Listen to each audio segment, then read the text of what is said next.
Hello there, and welcome to another Dark Souls 2 boss tutorial. Today's boss is Scorpioness Najka. I had to practice saying her name. The first thing you might notice about Scorpioness Najka is that it's Quelaag. Sort of. You see, that was a goth period in her life, and she was dressing a little bit darker, playing with fire, and hanging out in some pretty dirty places. But she's grown up a little bit now, and she's ready to be a conformist, if you will. And Scorpioness Najka is going to be one of the more difficult bosses you've encountered in the game so far. Maybe not quite as difficult as the Belfry Gargoyles, which likely stops some of you right in your tracks. But they're an optional boss, and this one isn't. So let's go over her attacks. First thing you're going to see is that big old spear in her hand, and she is going to use it. Although it's not too dangerous. She can stab at you, and she's going to sweep it at you, or any combination of the two. Simply block or avoid these attacks, and if you get hit by them, they're not too dangerous anyhow. And I wish, friends, that I could tell you that those two scorpion stingers on her butt are just for show. But unfortunately, they are fully functional, and she is going to use them. She can either stab at you with both of them at the same time, or she can do one and then wait a second and do the other one. Now do not let her hit you with these. Not only is the initial stabbing going to do you quite a lot of damage, but she's going to poison you. And it ain't a regular kind of poison, that's some serious poison. It's pretty much just going to kill you flat out.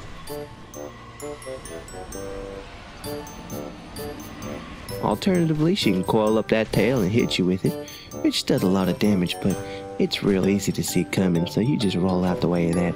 Also, if you're attacking her from behind, which you shouldn't do anyhow, because that's just not respectful, she's going to beat you with that tail a couple times by slamming it on the ground behind her. In addition to all these physical tail attacks, she does have some magic. She can do a home and soul arrow, which is going to summon the little bolts above her head and then shoot them at you, and they do some pretty big damage, but they're pretty easy to avoid. She also does a home and soul mass, which is kind of the same thing, except for these ones are quite a lot better at following you. If you stay out of melee range too long, it'll trigger her to do this attack. Last but not least, she goes underground and does a burrow attack. She's going to chase you all over this here room, trying to get underneath you and pop up and hit you. You can tell where she is by all these dust particles flying around and such. And you can either run around here screaming, oh my god, she's going to get me, like I'm doing here. Or you can be smarter. You're going to notice these stones all over the ground, and if you run over here and stand on this one, she won't be able to get underneath you without smacking her head on this here rock, and she doesn't want to do that. So she's just going to kind of run around underground having a little bit of fun time, and then eventually pop up and continue with her normal attacks. Do keep your shield up though, because when she does come up, she's going to manage to hit you just a little bit, and you don't want to get hit by that. You're not likely to encounter all of these attacks if you're fighting her on her own. When I fought it, she only did magic at me once or twice, pretty much just stabbed me with her tail. Which is a great time to go in and get some attacks on her. You can break the tails if you want. While they're stabbed in the ground, you can hit them, but they don't take very much damage, and it's probably just a better use of your time to run in and attack her body. Just play it safe, and eventually you will kill Scorpioness Najka. If you are having difficulties killing Scorpioness Najka, then don't worry, because the only other living member of her race is more than happy to help you kill her.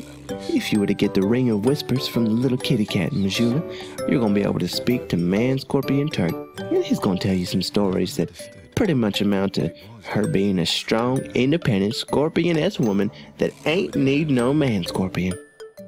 And he doesn't really like that, so he's more than happy to help you kill her if you ask him to. In fact, he was going to ask you to help him kill her.